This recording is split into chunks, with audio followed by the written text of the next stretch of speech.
मान लीजिए बिहार के अंदर आरजेडी को ऐसा लगता हो कि अगर उसकी लड़ाई किसी से है तो वो बिहार की बीजेपी से है, लेकिन सच तो पूरा नहीं है। जब भी चुनाव होता है तो क्या सिर्फ बिहार बीजेपी अकेले काम करती है? उसके लिए पूरे भारत में बीजेपी के जहां जहां से भी कार्यकर्ता पहुंच सकते हैं, जो बड़े नेता होते हैं, जो भी स्टार प्रचारक हैं, वो सब बिहार पहुंचे हुए थे और तब उसके बाद परिणाम कुछ और आ रहा है। लेकिन जहां पर कांग्रेस को सपोर्ट की जरूरत है वो सपोर्ट आपकी पार्टी के द्वारा दिया नहीं जाता है। और छोटी सी बात पर क्या वास्तव में पेज में ये लिख देने की जरूरत है कि कांग्रेस अपने गिरेबान में झांके? ये तो ठीक ऐसा ही है कि अगर किसी भी छोटी सी बात पर आपस में अगर मान लीजिए बातचीत की जा सकती थी तो उसको सोशल मीडिया के जरिए पूरे देश के सामने तो नहीं रखा जाना चाहिए था। क्या इस पर आपकी पार्टी की तरफ से विचार होगा?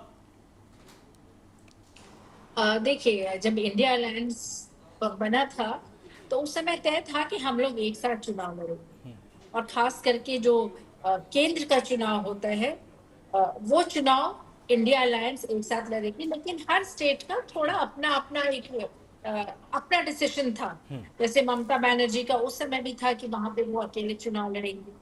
बिहार का था कि हम लोग कांग्रेस के साथ चुनाव लड़ेंगे। तो जहां तक स्टेट इलेक्शन की जरूरत है तो यहाँ पे सबका अपना अपना था। लेकिन जब था कि जब हम लोग लोकसभा का चुनाव लड़ेंगे तो उस पर सब मिलकर के करेंगे। ठीक है, आगे बात हुई, कुछ पार्टी शायद अलग भी हुई, लेकिन मिला जुला के मैक्सिमम पार्टीज इंडिया अलायंस एक साथ चुनाव लड़ेगी। ठीक है, जब बहुत सारी पार्टीज एक साथ लड़ती है तो हो सकता है कभी कुछ मतभेद हो, लेकिन अभी जो समय एक आ गया है, जिस तरह से बीजेपी हावी होते जा रही है, सिर्फ बीजेपी इसलिए हावी होते जा रही है क्योंकि वो सत्ता में है। सभी ऑर्गेनाइजेशंस का दुरुपयोग कर रही है। ईडी है, सीबीआई है, पुलिस है, प्रशासन है। डराना है तो डराने का काम कर रही है, खरीदना है तो खरीदने का काम कर रही है। और अगर वोट उनको डिस्ट्रॉय करना है तो एसआईआर के माध्यम से सब नाम काटा जा रहा है वोटर लिस्ट। तो मिला जुला के जिस तरह से बीजेपी हर तंत्र का, हर मशीनी तंत्र का इस्तेमाल कर रही है, समय आ गया है कि इंडिया अलायंस को और मजबूती से एक साथ करना चाहिए, चाहे वो स्टेट इलेक्शंस हो, चाहे वो लोकसभा इलेक्शंस। लेकिन जिस तरह से ऑफिशियल पेज से ये बता दिया गया कि तमाम राज्यों में, हरियाणा का भी जिक्र कर दिया गया, झारखंड का भी जिक्र कर दिया गया और ये बता दिया गया कि नहीं, कांग्रेस के विधायकों ने ही उसको समर्थन नहीं दिया है। क्या एक गठबंधन के अंदर ये एक सही प्रैक्टिस थी? मैं ये आपसे जानना चाहता हूं। भले ही देखिए तेजस्वी जी हो गए या राहुल जी हो गए, बहुत ही सभ्य नेताओं में आते हैं और चुनावी रैलियों में अक्सर चाहे बीजेपी के बड़े नेता हों चाहे कांग्रेस के बड़े नेता हों, दोनों ने ही ये स्वीकार किया कि चुनावी जुमलों की बात अलग होती है, लेकिन बहुत ही सभ्यता से अपनी बात को रखते हैं, चाहे वो सदन के अंदर हो चाहे वो रैली के अंदर हो। लेकिन जब भी आपस में अगर कोई भी खींचतान होती है तो एक दूसरे को आरोपी ठहराने से कहीं पर भी चूकते नहीं है। तो फिर आखिर गठबंधन किस तरह का है? देखिए, इंडिया अलायंस में बोलने की स्वतंत्रता है, डराने धमकाने की कल्चर इंडिया अलायंस में नहीं है।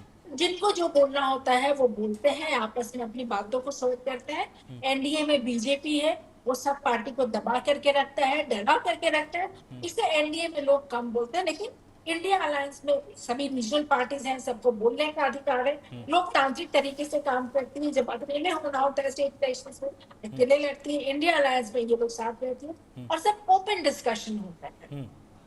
ठीक है आलोक जी, इनका ये कहना है कि अगर क्रॉस वोटिंग हुई है तो उसमें आरजेडी का तो बिल्कुल हाथ नहीं है, कांग्रेस के ही विधायकों ने कुछ ना कुछ उलटफेर किया है। इनका ये भी कहना है कि आप तमाम विधायकों को, प्रत्याशियों को डराते हैं, धमकाते हैं, उसके चलते ये टूट फूट की राजनीति हो रही है। अगर बीजेपी डराए नहीं, धमकाए नहीं तो इस तरह की तो परिस्थितियां हो ही नहीं सकती हैं। देखिए शुक्ला जी, डराने धमकाने का क्या बात है? जो कांग्रेस के हरियाणा में, उड़ीसा में, अन्य जगहों पर जो क्रॉस वोटिंग हुई, उसमें कौन धमका रहा था? अरे शुद्ध पैसे का खेल है और कुछ नहीं है। बात समझे? एक ही बार में इतना कमा लेता है कि 4-5 पुश्त का इंतजाम कर लेता है, तो हो गया। कोई समाज सेवी जीता है, कोई इस तरीके का आदमी जीता है जो अपने खेल जगत में या अपने संगीत जगत में या किसी और जगत में, साइंस की जगत में अपना नाम प्रख्यात किया हो और भारत का झंडा बुलंद किया हो। अरे एक व्यापारी जीता है। अब व्यापारी को वोट खरीदता है, वोट मांगता थोड़ी है वो। पहले भी हुआ है ये सब, मैंने आपको एग्जाम्पल दिए जेडीयू आरजेडी में। उस व्यक्ति का नाम भी बताया जो एमपी होकर चले जाते थे। ऐसे बहुत से लोग हैं बहुत जगह। आंध्र प्रदेश में एक आदमी चला गया एमपी, राज्यसभा का एमपी बन के। तो ये सब खेल होता है और उसी के तहत ये सब हुआ है। हाँ, एक चीज जरूर है कि ये जो रीजनल पार्टियां कमजोर हो रही हैं, इससे कांग्रेस की स्थिति सुदृढ़ होती जा रही है। आपने अभी देखा होगा कुछ दिन पहले कुछ लोगों ने कहा कि छोटे दलों को कांग्रेस में मिल जाना चाहिए। उसके कारण कुछ लोग भाग भी गया और उसी को ढाल बना लिया। यूबीटी वाला जो बोले, क्या नाम है उनके लीडर का, संजय राउत। संजय राउत, हाँ, हम इसीलिए भाग गए।